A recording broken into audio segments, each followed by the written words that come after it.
Welcome to Salcedo Paranormal.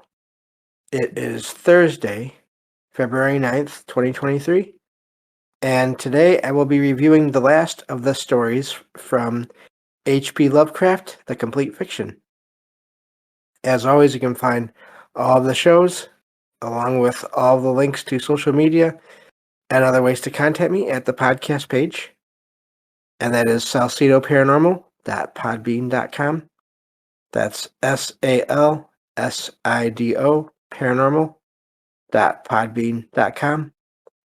Always happy to hear from you all, whether you have comments or questions or topic suggestions or stories of paranormal experiences, whether they're your own or from others that you trust. Happy to either read those or have you join me on the show to talk about them. And so this will be the last of the review shows for the stories from this book that I've been working on. This will be part 16 of this reviewing this book.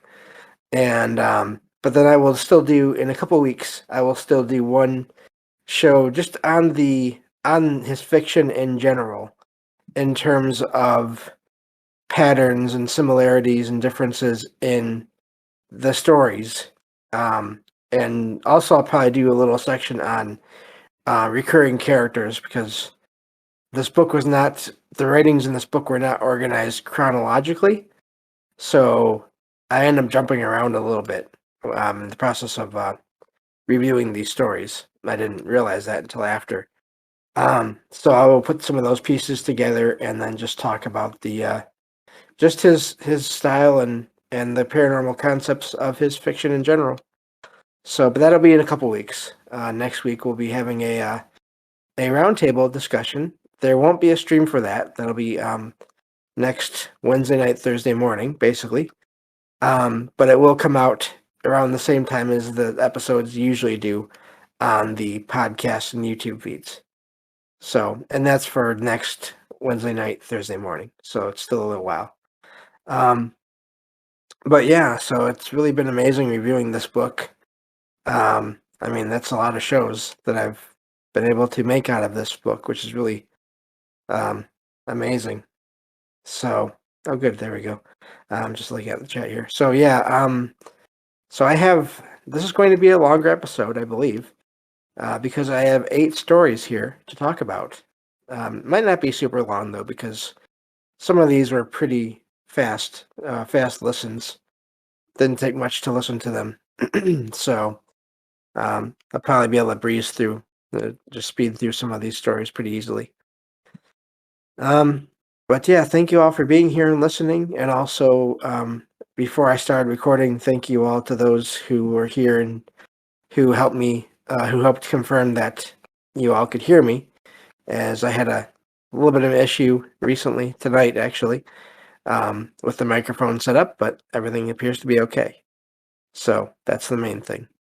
So yeah, let me get to these stories here, and then we'll see how that goes. I will get through all of these, so this will be the last of these review shows. There's only 8, and like I said, some of them are super short.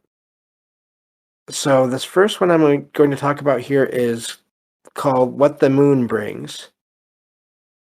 And so this story is told by an unnamed narrator, which is not uncommon. And he basically describes a dream situation, which is also a common theme in some of Lovecraft stories. And he goes through this garden one evening, and in the moonlight, because the moon is shining down, he finds this stream, and it's silent and sparkling, but it's also bright and just it's kind of gives an ominous feeling. And the on the shores there are flowers, and but they appear to have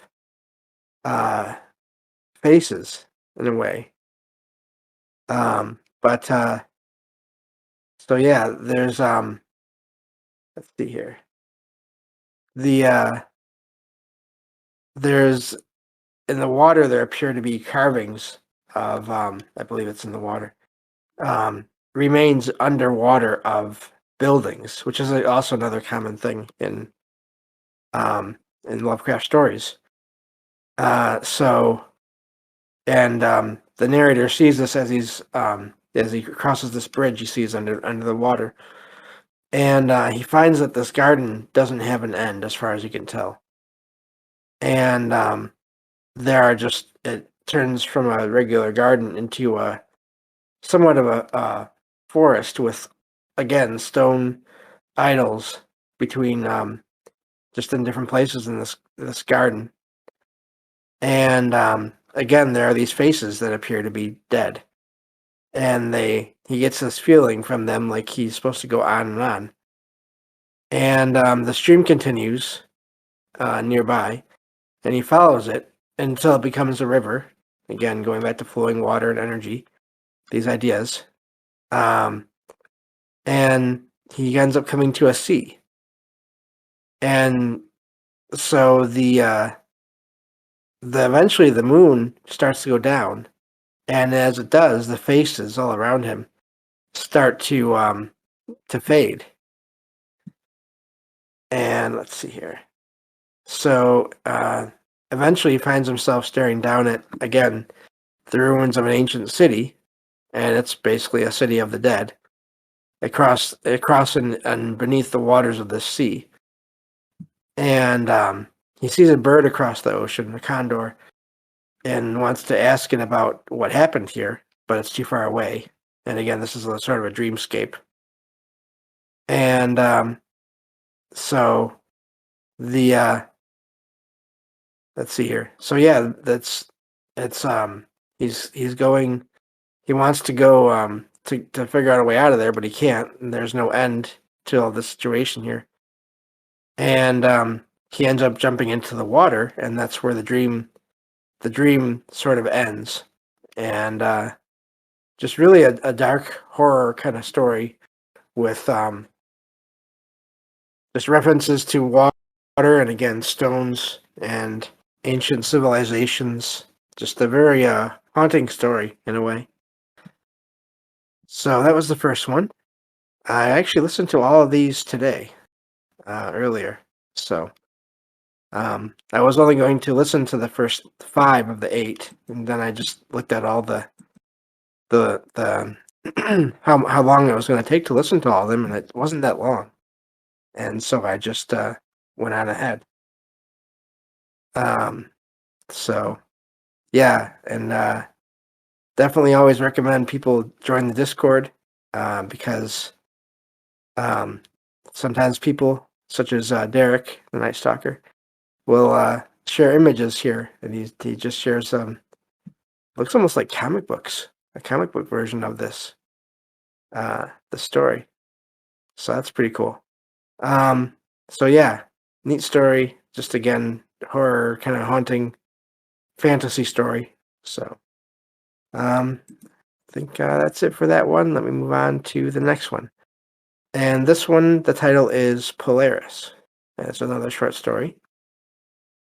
And the narrator is talking again. There's this, so far, I believe it's unnamed. And so he has these long, sleepless nights, and he watches the night sky from his window, and he sees this star, of course, Polaris, this North Star, and he gets this feeling of a presence from it, which is also kind of odd. It reminds me of my experiences with the blue orb light, or blue light that I've seen in the sky. Although this one is the opposite of that, because this is, of course, negative. It's a horror story, and mine was not like that at all. But the narrator describes this star as appearing almost to wink, like basically the insane watching eye of some creature that's out there trying to send a message, but of course unable to get anything really across other than that. And so there's a swamp nearby. Near this house. Apparently, he's in this house that's out in the middle of nowhere, and so he's alone out in this wilderness in this house. But this one night he has a dream. And it's about a city of marble that's on a plateau between two mountains, and the Polaris, the star, is also there in that world. And so he looks and sees motion in the houses and sees figures beginning to appear and talk. So basically, just a city starting to come to life. And they apparently talk in a language he didn't understand, or he had never understood before, but he does now. But before he can learn any more of that, he wakes up. And so he's had many dreams of the city. And after a while, he became tired of just existing there as an observer, and he wants to be within that city more fully in a physical form.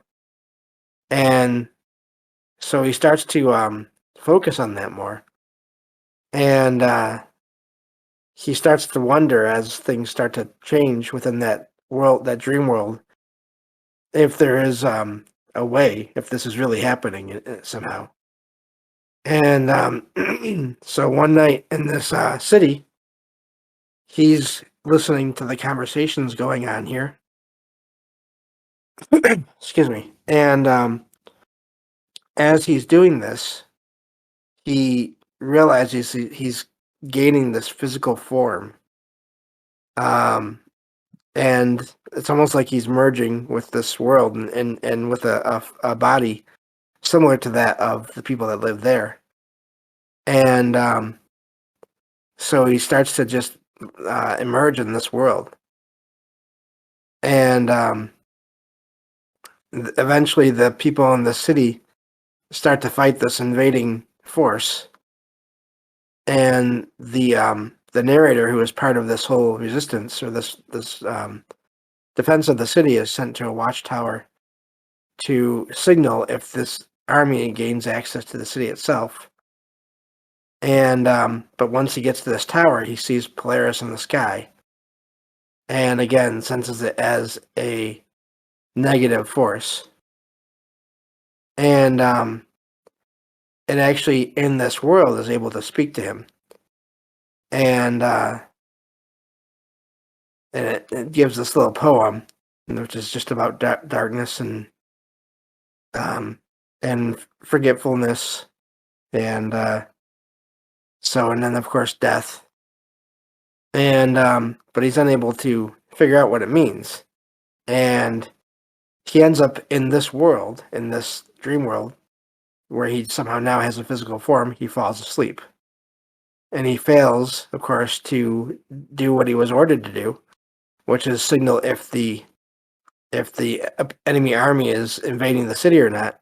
And once he wakes up again, he finds himself back in his house by the swamp. And but now he's convinced that this life, which was his original life, is just a dream that of him and that from that other life, basically, that he is now stuck in, because in that other world, he can't wake up there anymore, basically. So, really amazing story there. Just this idea of traveling between these or what worlds are dream worlds and what worlds are real, and the difference between the two, or the similarity. Just points at that, the way some dreams, I think, especially when it comes to what we call paranormal dreams, where it's out-of-body experiences or glimpses of other times or places. How do we know that we're not there in some way? So, another amazing story, and really was a good one. Of course, all these stories are written so much better than I can I can summarize them. So, but yeah, just an amazing story there. And so that's the second one that we're gonna go through here. That we went through here. Thank you all for being here. This is.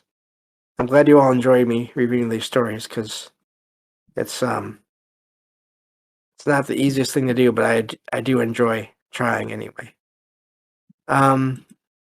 This next one is called The Very Old Folk. And this one takes place in apparently a version of ancient Rome. And it's a recording of a dream where the narrator is a Roman military official. So this is a dream, but it's a realistic one. It's almost, again, seems to be similar to like an out of body or maybe even like a past life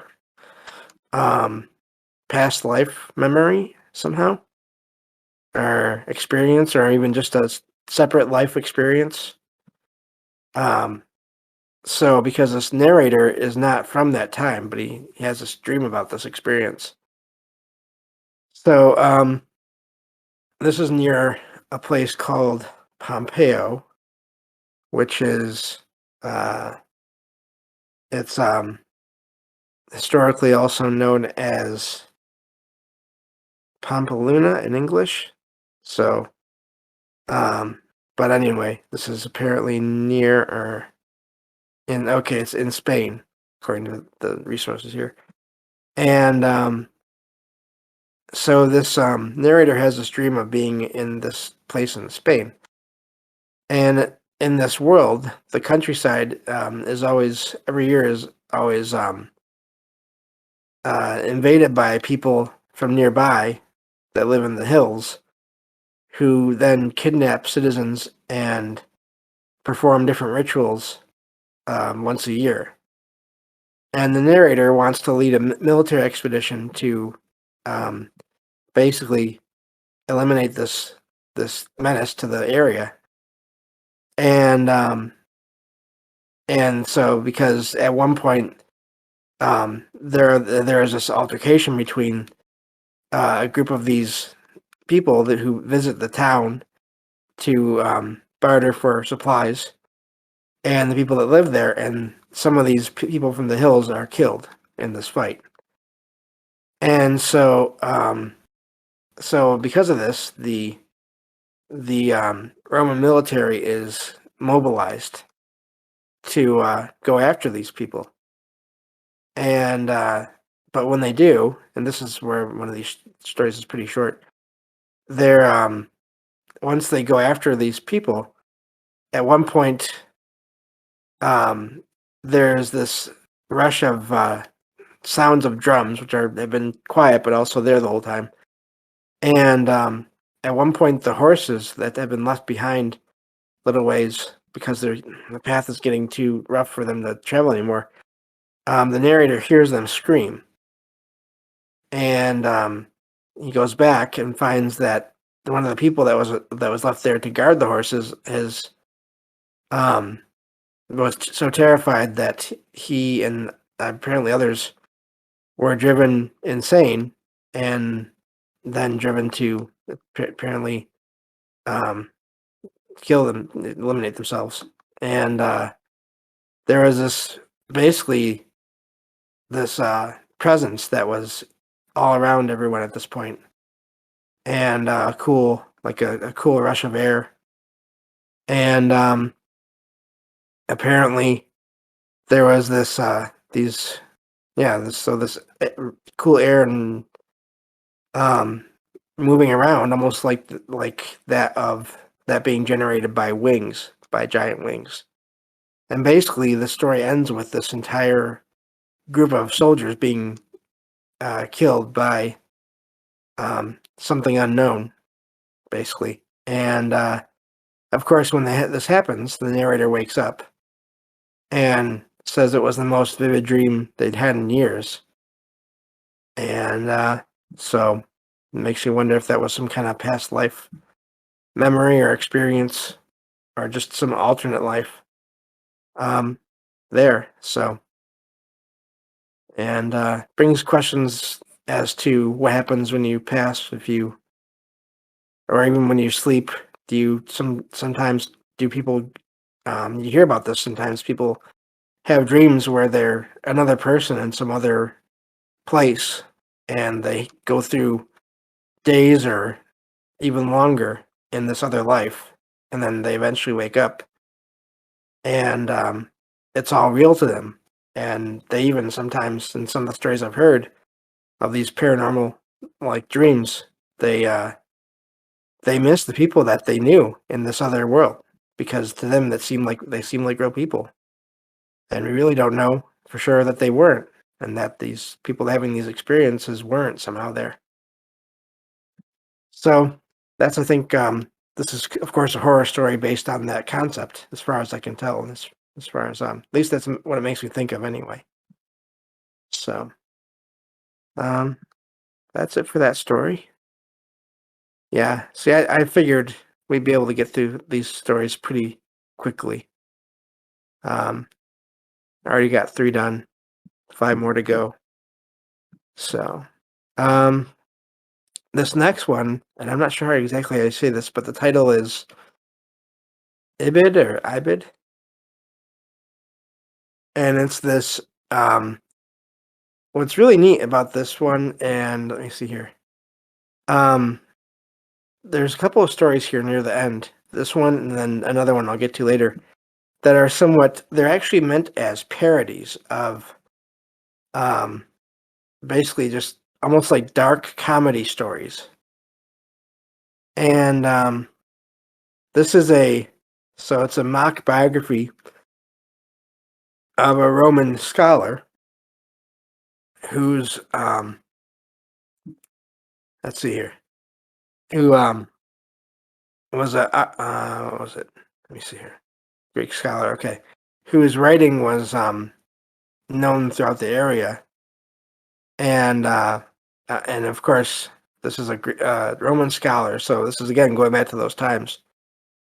And about, actually, not only that, it's about his skull after he passed, who went through this chain of people that kept it and or took it from each other over across time, leading up to the modern day. So it's sort of this almost like a story of a relic, and how it was perceived of, or by perceived by different people in different positions throughout time, and until it was eventually lost and found again over many years.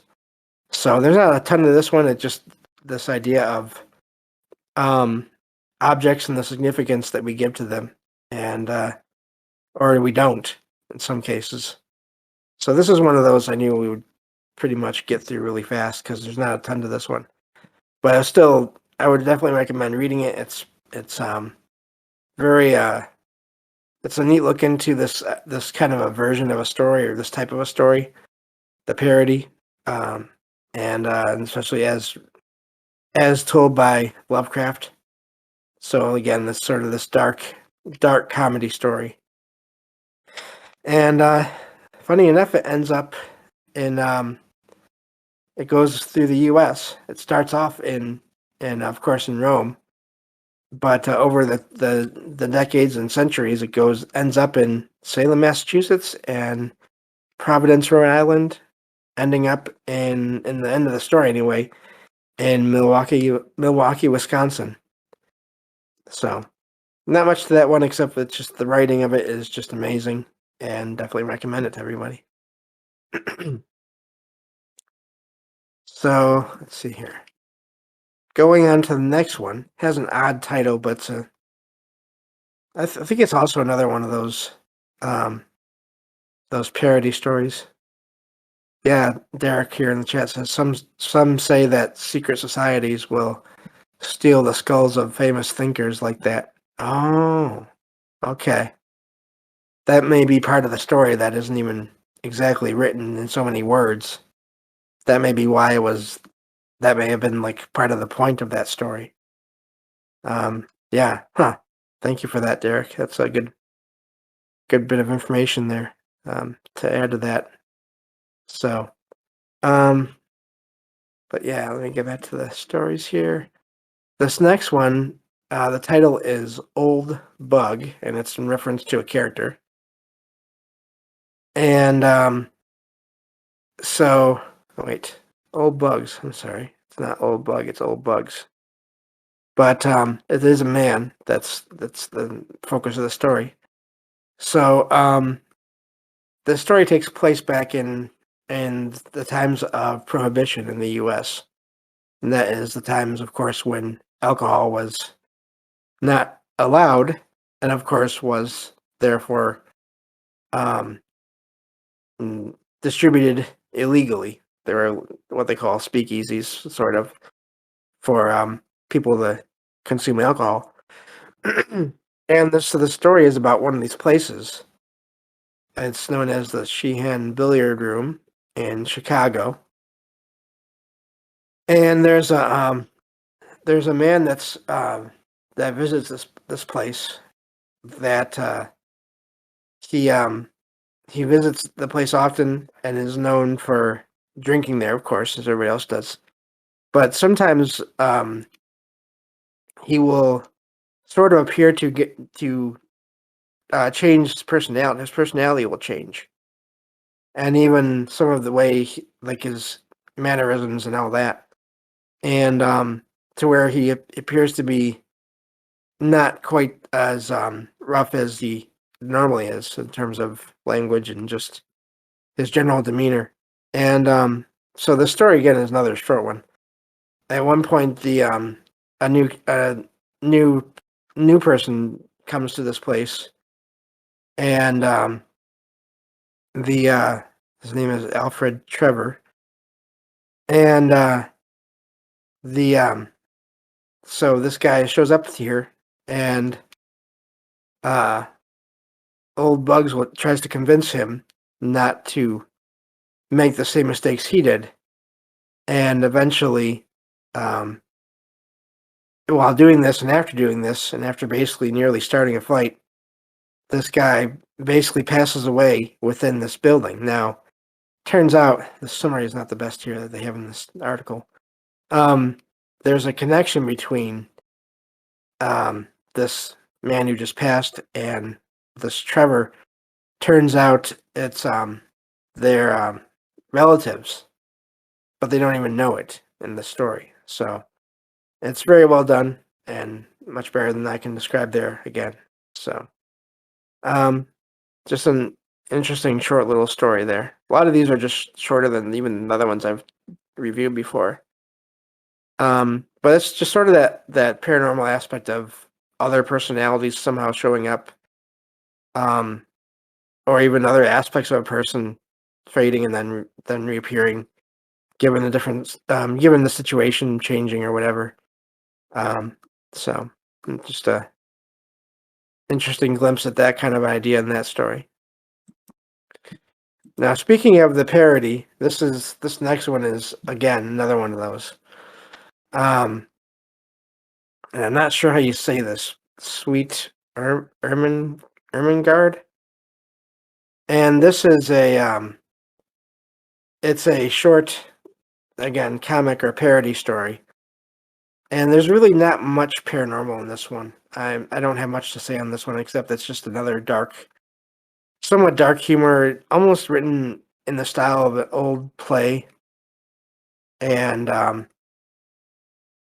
so regarding true crime and somehow the idea of reality being stranger than fiction in regards to crimes and psychology and just the way people's minds work and how they will do different things even when you might think they would do one thing, they do another. So there's not much to this one to review.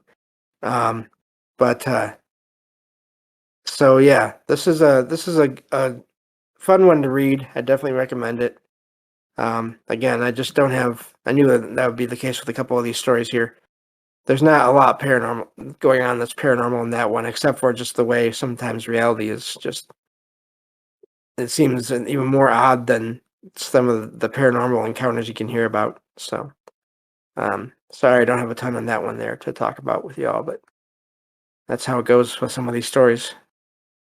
And the same with the last one here. Again, this one is called A Reminiscence of Dr. Samuel Johnson. And this again is more of a story about psychology and people's, the way people act. And so, yeah, there's not a ton of this one to talk about.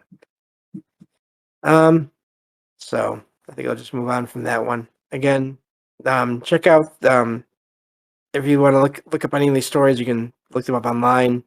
A lot of stories Derek and others have pointed out before that you can find a lot of these stories on free online in various places, even like in audio format on YouTube.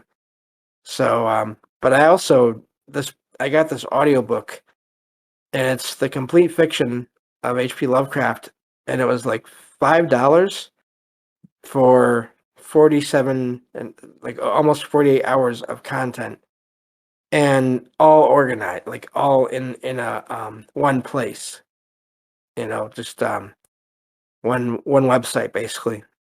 So for that price, for that much content, I didn't mind paying that much for it. But yeah, so a lot of neat stories in here. This last one is another one that is, there's not a ton to talk about here, but it just goes over the supposed history of the Necronomicon, this book that is talked about in a lot of Lovecraft stories. And it talks about how this book has been around in this fictional world for many, many years, and how certain people who would read it would just basically go insane after reading it. Of course, while others would not, and there'd be various results. But so again, there's not too much on that one, but there's just, it adds to that folklore or that mythology regarding that book, which is the source of so many different paranormal activity or paranormal events within many of Lovecraft's stories. So, again, that's all I have for that one. Just a reference in a way. And yeah, that's all I had for all these stories here. Again, a very good book overall. There are definitely some antiquated ideas about people and about different people. Of course, unfortunately, there's some a little bit of more than a little bit in different places, bits of racist kind of views that Lovecraft appeared to have. But I really learned a lot about just horror and the paranormal and fiction thanks to all those stories. There's really a lot there if you just kind of skim over the stuff that's not so great and just focus on the paranormal aspects. I mean, I even do that with Stephen King books. Not that there's anything racist in there as far as I've seen, but just a lot of, like, of course, with Stephen King, there's always, in every book, there's always at least one or two sex scenes in there, and it's like, I'm not that interested in that. But again, I still read the books because the rest of them are amazing, and the ideas in them are amazing. So, again, it's not that I approve of the things, it's just that I'm not going to let that stop me from taking in these ideas of these different paranormal concepts. So, but yeah, really amazing book overall. Yeah, Darkhold. That sounds, yeah. Derek's posting a comic book. So, in Marvel, he says the Darkhold, which is this book of magic, book of ancient magic kind of thing, is based on Lovecraft's Necronomicon. So, yeah, and that's true. That's possible as well. I think you're definitely right on that. It seems like that when I was reading it. Dawn in the chat says, I think everyone had those views back then, or certain words were just acceptable. Yeah, I think a lot of people did for sure. So yeah, I think that's part of it as well. And yeah, so I think you can acknowledge those things that were maybe not right, definitely not right, while still taking in the ideas that are useful today in different ways. Um, so yeah, that's all I have for this show. Thank you all for listening. And again, next Wednesday night, Thursday morning, there will not be a live stream, but there will be a show that comes out not long after that, within that Thursday morning. And of course, tomorrow I'll be back with true paranormal stories from the web on the next episode of Salcedo Paranormal. Take care, everyone.